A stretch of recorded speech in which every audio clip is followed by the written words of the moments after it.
Hi again then guys, and welcome to another Forza Horizon 3 speed build, this time for an Ozzie muscle car, the Holden Monaro.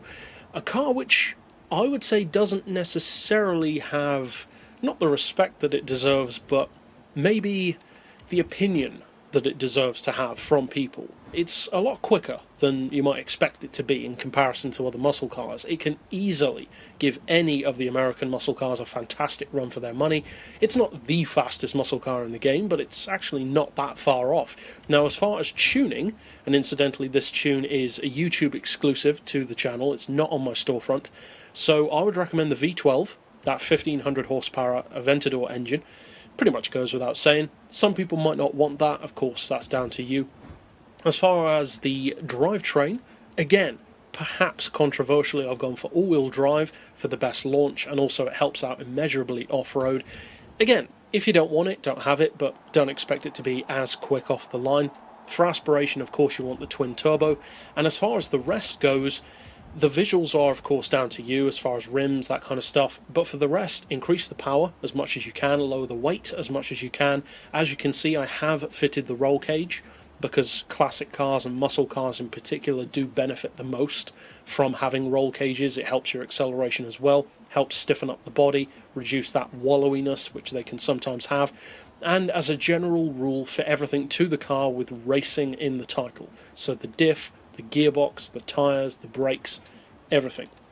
And of course, if you want to build this tune for a slightly lower class, which you can, just don't fit tyres, that kind of stuff, maybe don't fit the weight loss package, then just change it up. You can very much customize these tunes, not just this one, but all of my YouTube tunes, to work for different classes. It won't necessarily be exactly the same in terms of performance, but the essential concept of the tune can be repurposed to a lower class if you want it to. Now for the benchmark, as you can see, it's quick. 2.4 to 60, 4.7 technically to 100, 263 flat out. Pretty rapid, pretty good numbers in fact. Now as far as the gearbox, I would recommend a 3 on the final drive, then 2.9, 2, 1.5, 1.18, 0.95 and 0.78. So a pretty standard gear setup compared to many of my other builds. You don't really have to do that much to this car. As far as the alignment, we've got neutral, camber and toe, 4 degrees of caster. Then as far as the anti-roll, we've got those on 33 and 20. You could take those a little bit higher if you want to, if you need more handling out of the car, want to stiffen it up a bit more.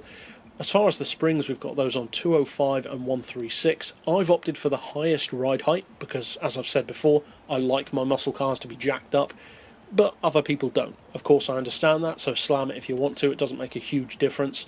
As far as the dampers, we've got those on 16, 12, 7 and 6. Aero, of course, doesn't apply. And for the diff, as I mostly do, I've gone for 100% on acceleration, 0 on decel, and for this particular car, a 70% bias toward the back end. So that's it for the tune, and all that remains, obviously, is to actually take it out on the street to see if it can hit that quoted speed. Now, as far as overall ability goes, a car like the Monaro, in a similar way I would say to cars like the Camaro, as well from Chevy, is that they have much of the ability, the sheer straight line performance, for instance, of a bigger muscle car, something like a Chevelle or a Charger or a Plymouth Fury or a Cuda, but they have it in a more compact package. They're not necessarily small cars, but they're small in comparison. Now don't get me wrong, I love big American cars. I love the Cadillac Buretts and the Lincoln Continental, both of which are massive.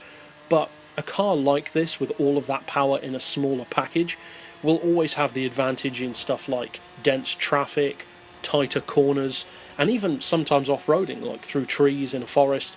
So it's good to bear that kind of thing in mind. Now, as far as this tune goes, of course, I hope you have a lot of fun with it. It struggles a little bit more than some to actually hit the benchmark. You need a bit of a longer road and better traffic, but it can get there. So overall, I hope you enjoy the tune, and of course there are plenty more to check out on the channel. But for now, as always, thanks for watching.